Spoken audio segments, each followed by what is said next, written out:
नमस्कार दोस्तों, आज हम बात करने वाले हैं शिक्षण के कुछ प्रमुख बिंदुओं पर, जिनकी सहायता से हम शिक्षण के जटिल से जटिल प्रश्नों को बड़ी आसानी से हल कर सकते हैं। तो अगर आप सीटेट वगैरह या संविदा वर्ग 3 या शिक्षण से जुड़ी हुई कोई भी परीक्षा दे रहे हैं, तो उसमें आपको पता है कि शिक्षण के बहुत सारे प्रश्न आपके डिस्कस किए जाते हैं।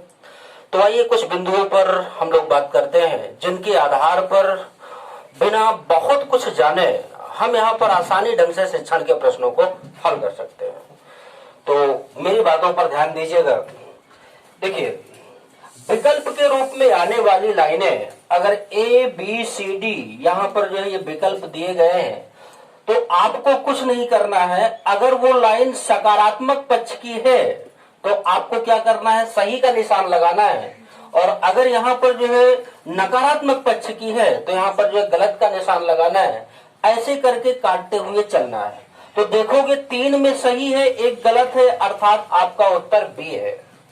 और अगर यहाँ पर दूसरे ढंग से देखोगे 3 गलत हो रहे हैं, 1 सही हो रहा है, तो इसका मतलब जो है उत्तर इस बार क्या है, डी। बात समझ पा रहे हो क्या? आपको प्रश्न पढ़ना ही नहीं है, आपको सीधे केवल ऑप्शनों को देखना है और यहाँ पर केवल विकल्पों को पढ़ करके अगर वो विकल्प अच्छा है, मतलब यहाँ पर छात्रों के हित में बात की गई है, तो वो आपका सकारात्मक पक्ष होगा। अगर छात्रों का विकास उससे नहीं होता है तो आपका यहाँ पर नकारात्मक पक्ष होगा और उसमें क्या करोगे, गलत काट दोगे। और अगर सकारात्मक पक्ष होगा तो उसमें आप सही काटोगे। समझ पा रहे हो क्या? आइए देखते हैं कि कहां कहां पर चीजें सही होंगी और जो कहां कहां पर चीजें गलत होंगी। तो पहले हम बात करते हैं सकारात्मक नकारात्मक पक्ष की। और आपको पता है कि अगर लाइन नकारात्मक है अर्थात छात्रों के विकास के लिए जरूरी नहीं है, तो उसके लिए तुरंत क्या क्या निशान लगाना है, गलत काटना है। देखिएगा, अगर विकल्प के रूप में कहीं पर भी केवल शब्द लगा है आप तुरंत काट देंगे। मान के चलिए लिखा है कि शिक्षक को केवल शिक्षण विधियों का ज्ञान होना चाहिए, इसका मतलब ये बात गलत है। केवल शिक्षण विधियों का नहीं बल्कि उसके साथ साथ और भी बहुत सारी चीजों का ज्ञान होना चाहिए। और केवल के ही जैसा अर्थ देता है ही, अर्थात बालक विषय वस्तु, जहां पर लिखा है अगर कि बालक को केवल विषय वस्तु की ही जानकारी होनी चाहिए, तो ही का मतलब ये हो गया केवल। और इसके साथ साथ अगर मात्र शब्द कहीं पर भी लग करके आता है, वो भी लाइन आपकी हमेशा गलत होगी। तो ये तीनों विकल्प, केवल शब्द लगा है, ही लगा है, मात्र लगा है, आप तुरंत गलत काट देंगे। और देखिए कौन कौन सी चीजें, अगर किसी पर भी विकल्प में याद करने की बात कही गई है, किसी बात को बालक को याद कराने पर फोर्स करती है, या यहां पर जो है रटने की बात कही गई है या रिकॉल करने की बात कही गई है, तो ये आपकी तीनों प्रकार की बातें हमेशा क्या होंगी, गलत होंगी। तो ध्यान रखना है, किसी भी विकल्प के रूप में अगर लिखा होता है कि छात्र को इस चैप्टर को याद होना चाहिए, तो ऐसी बात जरूरी नहीं है। याद करने से ज्यादा जरूरी है समझना उस बात को। और देखिएगा, अगर किसी भी विकल्प के रूप में लिखा है कि छात्रों में प्रतियोगिता को बढ़ावा दिया जाना चाहिए, तो हमेशा ध्यान रखना, प्रतियोगिता को बढ़ावा नहीं देना है बल्कि सहयोग की भावना को बढ़ावा देना है, क्योंकि प्रतियोगी का विलोम ही क्या होता है, सहयोगी होता है। तो याद रखना, प्रतियोगिता को बढ़ावा देने की बात अगर कोई लाइन करती है, उसको हम क्या करेंगे, हमेशा गलत काट देंगे। और देखो, अगर कहीं पर भी कोई भी विकल्प यहां पर जो है भेदभाव पैदा करता है, अर्थात कुछ ऐसा लिखता है कि एक तो सामान्य छात्रों का विशिष्ट छात्रों के साथ भेदभाव दिखाई देता है, या दूसरे पक्ष में चले आओ तो जेंडर भेदभाव दिखाई देता है कि एक पक्ष को आप ज्यादा फेवर कर रहे हो, दूसरे पक्ष को आप उतना फेवर नहीं कर रहे हो, तो यहाँ पर भेदभाव वाली लाइन भी हमेशा क्या होगी, गलत होगी।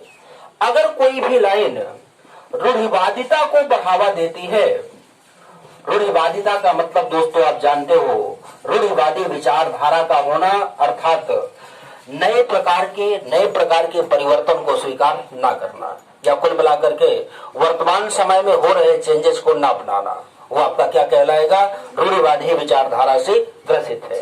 तो अगर कोई भी लाइन रूढ़िवादिता पर बल देती है वो भी हमेशा आपकी गलत मानी जाएगी। और देखिएगा,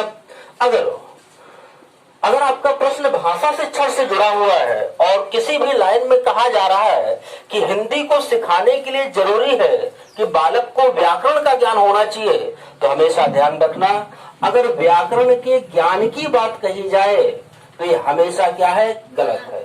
अर्थात जहां जहां पर भी विकल्प में आपको व्याकरण मिलेगा आप तुरंत उसको यहाँ पर गलत काटोगे, ठीक है।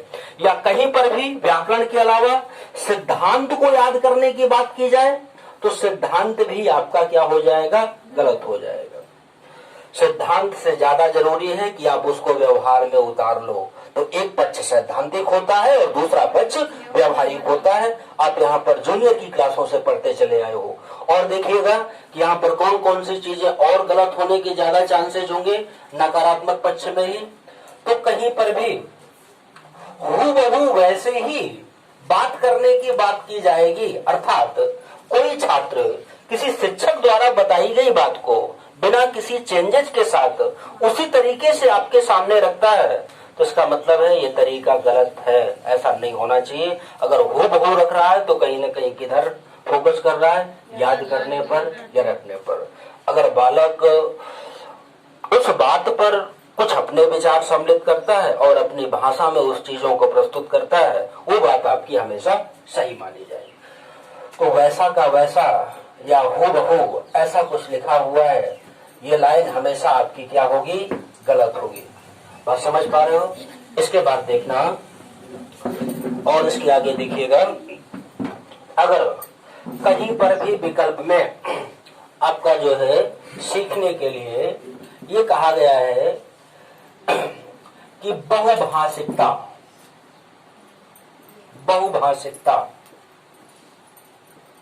क्या है, सीखने को प्रभावित करता है या नकारात्मक प्रभाव डालता है, ये लाइन भी आपकी हमेशा क्या हो जाएगी, गलत काटोगे।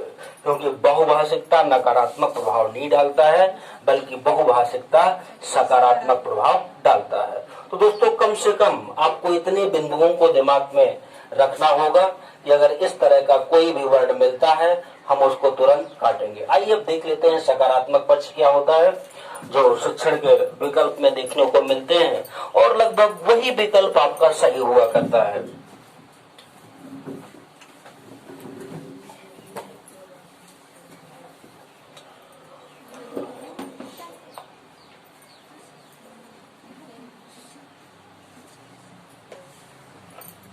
सकारात्मक पक्ष में सबसे अच्छा शब्द है यहाँ पर अवसर। अगर कहीं पर भी अवसर देने की बात कही जाएगी बात हमेशा सही होगी। अगर कहीं पर भी बात किसी चीज का प्रोत्साहन देने के लिए कही जाएगी, प्रोत्साहित करने के लिए कही जाएगी, वो भी लाइन हमेशा आपकी सही होगी। अगर कहीं पर भी सहयोग की भावना को बढ़ावा देने की बात कही जाएगी वो भी आपकी सही होगी। कहीं पर भी विविधता का बढ़ावा देने के लिए, वैविध्यपूर्ण वातावरण का बढ़ावा देने के लिए बात कही जाएगी वो भी आपकी हमेशा सही होगी। तो ध्यान रखना, कहीं पर भी लिख के आता है कि बालक को इसका अवसर उपलब्ध होना चाहिए, बात बिल्कुल सही है। कहीं पर भी बालक को इन चीजों के लिए प्रोत्साहित किया जाना चाहिए, प्रश्न पूछने के लिए प्रोत्साहित किया जाना चाहिए, हतोत्साहित नहीं करना है। और कहीं पर भी अगर सीखते समय दूसरे के सहयोग की जरूरत है तो भी जरूरी है, क्योंकि आप वाइगोत्स्की के सिद्धांत को पढ़कर बैठे हो और सामाजिक सांस्कृतिक सिद्धांत में केवल सहयोग की भावना पर ही बल दिया गया है। और इसके बाद विविधता, एक चीज ध्यान रखिएगा, एक रूपता और विविधता दोनों अलग अलग है। बात समावेशी शिक्षा की तरफ जाओगे तो हमेशा एक टर्म याद रखिए, एक रूपता लाने की बात करता है, लेकिन विविधता का मतलब है एक क्लास में अलग अलग मानसिक बुद्धि के बच्चे, अलग अलग शारीरिक बुद्धि के बच्चे बैठे हैं तो इसका मतलब गलत नहीं है, वैविध्यपूर्ण वातावरण होना चाहिए। और देखिएगा कहीं पर भी वातावरण से जोड़कर सीखने की बात कही जाएगी वो लाइन हमेशा आपकी सही निकलेगी। और अगर मैं भाषा शिक्षण की बात करूं तो भाषा शिक्षण में हमने पहले देखा कि व्याकरण कभी भी सही नहीं निकलता है।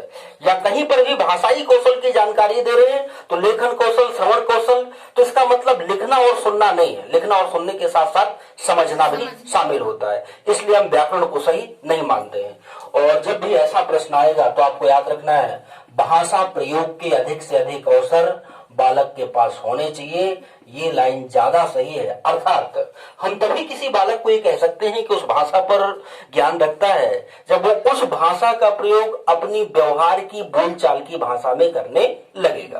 बात समझ पा रहे हो? अर्थात उसका व्याकरण सुना दे रहा है तो इसका मतलब ये कतई नहीं है कि उसको इस भाषा की जानकारी है।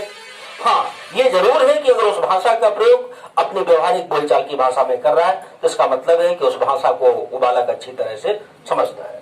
चलिए, अच्छा, और देखिएगा, अगर कहीं पर भी खोजपूर्ण तरीके से सीखने की बात कही गई होगी, ये लाइन आपकी हमेशा सही निकलेगी। तो खोजपूर्ण तरीके से सीखना और रखना, ये एक दूसरे के विरोधी।